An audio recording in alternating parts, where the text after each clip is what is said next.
കാസർഗോഡ് തൃക്കരിപ്പൂരിൽ ശൈശവ വിവാഹം. വരനും പെൺകുട്ടിയുടെ പിതാവും പഞ്ചായത്ത് മെമ്പറായ പ്രാദേശിക കോൺഗ്രസ് നേതാവും അടക്കം 4 പേർക്കെതിരെയാണ് പോലീസ് കേസെടുത്തിരിക്കുന്നത്. പ്രവാസിയായ 28-കാരൻ 16-കാരിയാണ് മസ്ജിദിൽ നടന്ന ചടങ്ങിൽ വിവാഹം ചെയ്തത്. നാട്ടുകാർ ചൈൽഡ് ലൈനിൽ പരാതി നൽകിയതിനെ തുടർന്നാണ് വിവാഹ വിവരം പുറത്തറിഞ്ഞത്. വിവാഹം വിവാദമായതിന് പിന്നാലെ മസ്ജിദിലെ CCTV ദൃശ്യങ്ങൾ ഉൾപ്പെടെ നശിപ്പിച്ചെന്നും വിവരമുണ്ട്.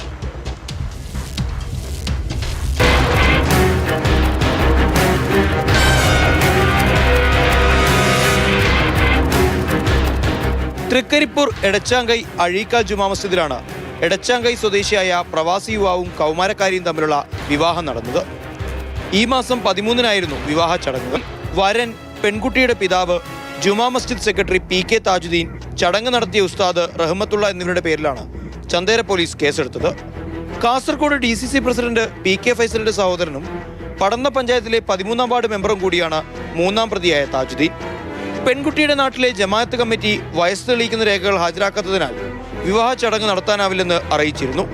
ഇതേ തുടർന്ന് താജുദ്ദീന്റെ ഇടപെടലിനെ തുടർന്നാണ് അഴീക്കാൽ ജുമാ മസ്ജിദിൽ വെച്ച് വിവാഹം നടത്തിയത്. ഉസ്താദിനെ തെറ്റിദ്ധരിപ്പിച്ചുകൊണ്ടാണ് വിവാഹം നടത്തിയത് എന്നുള്ളതാണ് പിന്നീട് അറിയാൻ വേണ്ടി കഴിഞ്ഞിട്ടുള്ളത്. ജനപ്രതിനിധി അടക്കം ഇതിന്റെ ഭാഗമാണ് എന്നുള്ളതാണ് അറിയാൻ വേണ്ടി കഴിഞ്ഞത്. ശൈശവ വിവാഹത്തിന് നേതൃത്വം കൊടുക്കുന്ന ആര് തന്നെ ആയാലും അതിനെ നിയമപരമായിട്ട് നിയമത്തിന് മുമ്പിൽ കൊണ്ടുവരിക എന്നുള്ളത് തന്നെയാണ്.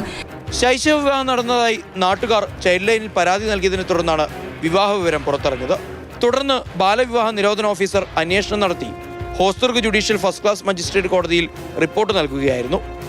കോടതി നിർദ്ദേശപ്രകാരമാണ് ജാമ്യമില്ലാ വകുപ്പുകൾ ചുമത്തി ചന്തേര പോലീസ് കേസെടുത്തത്. ശൈശവ വിവാഹം വിവാദമായതിന് പിന്നാലെ മസ്ജിദിലെ CCTV ദൃശ്യങ്ങൾ ഉൾപ്പെടെ നശിപ്പിച്ചതായാണ് വിവരം. സംഭവത്തിൽ അന്വേഷണം നടത്തി ചൈൽഡ് ലൈനും റിപ്പോർട്ട് കൈമാറിയിട്ടുണ്ട്.